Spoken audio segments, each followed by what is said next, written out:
Hey guys, what's going on? This is Travis P11. Welcome back to the channel. And today we are shooting the Ruger Max LCP, Ruger LCP Max chambered in 380.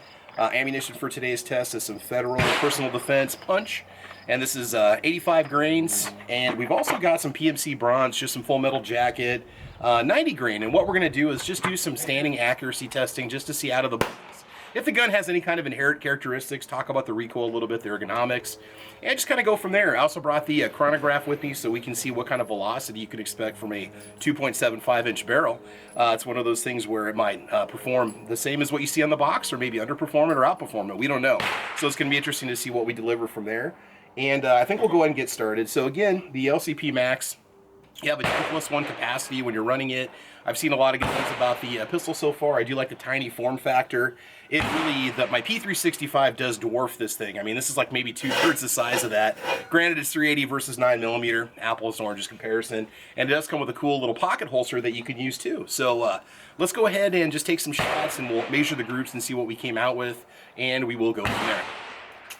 So we are shooting at 7 yards, and one thing about this, I don't have the extension on the pistol, mainly because I really can't even get it on there because the grip is so small, but when I hold the grip, I am able to rest my pinky underneath the pistol, and I've gotten used to shooting small guns like that, so I'm totally comfortable with it. Trigger is very similar to the Ruger LCP, or the LCP2, Ruger EC9S, so I'm familiar with the trigger, very comfortable ergonomics, my hand really well, and let's go ahead and see how it runs. Give you an idea about the recoil from such a small pistol. By the way, you do have a tritium front sight, blacked out rear sight, thick front sight to pretty much cover up the target at 7 yards. All right, we're going to shoot the center target, 3 shots. A little low to the left, not bad. Okay, to the left a little bit again. Again, I'm putting a lot of finger on that trigger. Ooh, okay, flung that one a little bit. Again, 7 yards, I mean, I'd take this out, maybe 10 or 15 yards, but 7 is kind of stretching my accuracy. All right, top left target.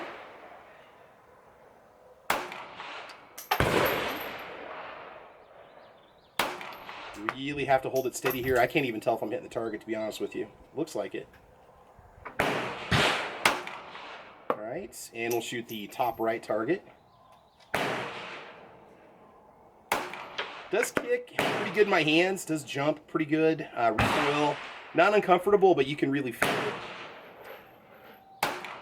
Yeah, I can tell. I'm definitely going to have to practice with this one.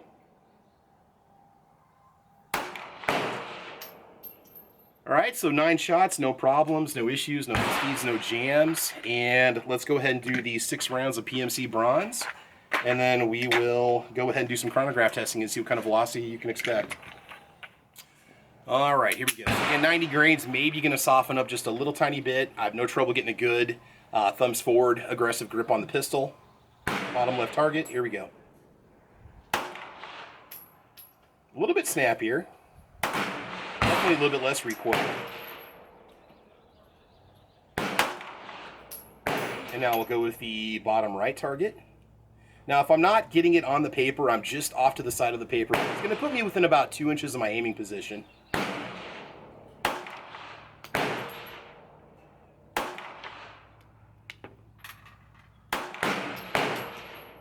All right, not bad.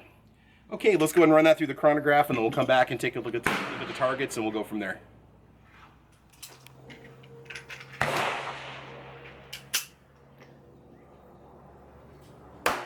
Okay, 912, 889, and 870 for the punch. Not bad.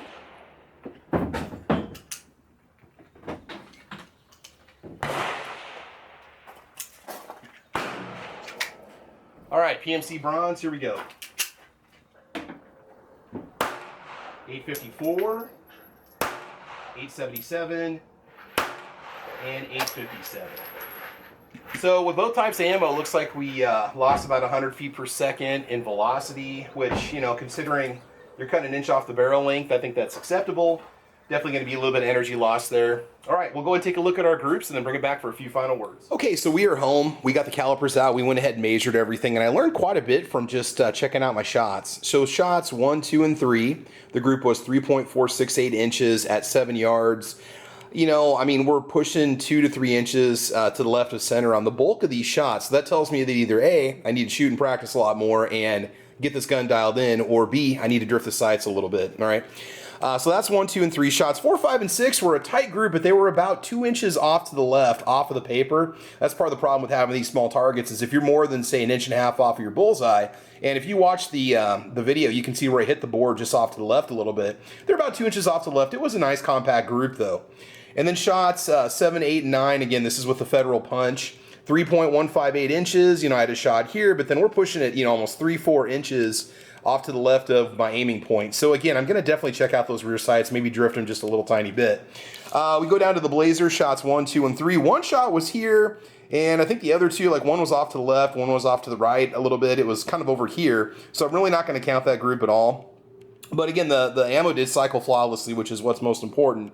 And then shots 4, 5, and 6 was a 2.182 inch group. This is my aiming point, this is my impact point. So again, could be my grip, could be my finger. Probably gonna have to take this one out with some sort of a bench rest and really get it dialed in, or just do some drifting on the rear sight and see if that makes any differences, or shoot from a closer distance. Unfortunately, 7 yards is about as close as I can go. And with a tiny pistol like that, you know, 7 yards might be pushing the limits of where you're gonna comfortably be able to shoot it. So anyway, that's what we're looking at for actual out-of-the-box accuracy while standing with me behind the trigger. All right, guys, so final thoughts on the LCP Max 380. You know, it was around $349. I had some discounts and coupons and gift cards and stuff, so I picked it up for about 300 bucks. It's really proving itself to be a very handy pocket carry, something you can just put in the pocket holster, just put in your pocket and take it with you if you got to go out and walk the dog, or if you want just a real small form factor pistol to take with you. You know, recoil's manageable. I mean, here I'm about 40, 50 rounds in total right now, and I'm not really feeling anything in my hand. It's not bad at all. I mean, it does feel pretty good. I definitely need to practice with it more, as you guys can see from that accuracy testing. Now, that's just standing out of the box, average dude pulling the trigger. What's going to happen? That's what you could expect. I got no doubts whatsoever that I could probably keep things within about a 4-inch circle if I had to. And again, with your carry gun, you definitely need to make sure you practice with it, make sure that you're proficient with it, and I'm very happy with it. You know, we took a look at those chronograph numbers today too, and as you can see, it did put out pretty decent numbers. They're not bad.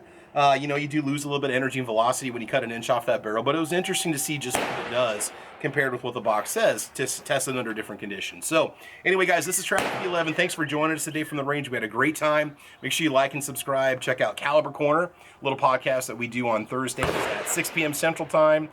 We also have a podcast on Saturday mornings at 8 a.m. That's Central Time for both podcasts. Make sure you mash that bell. And guys, have fun, be safe, and as you know, we will talk to you soon. All right, take care and have a good one. Bye-bye.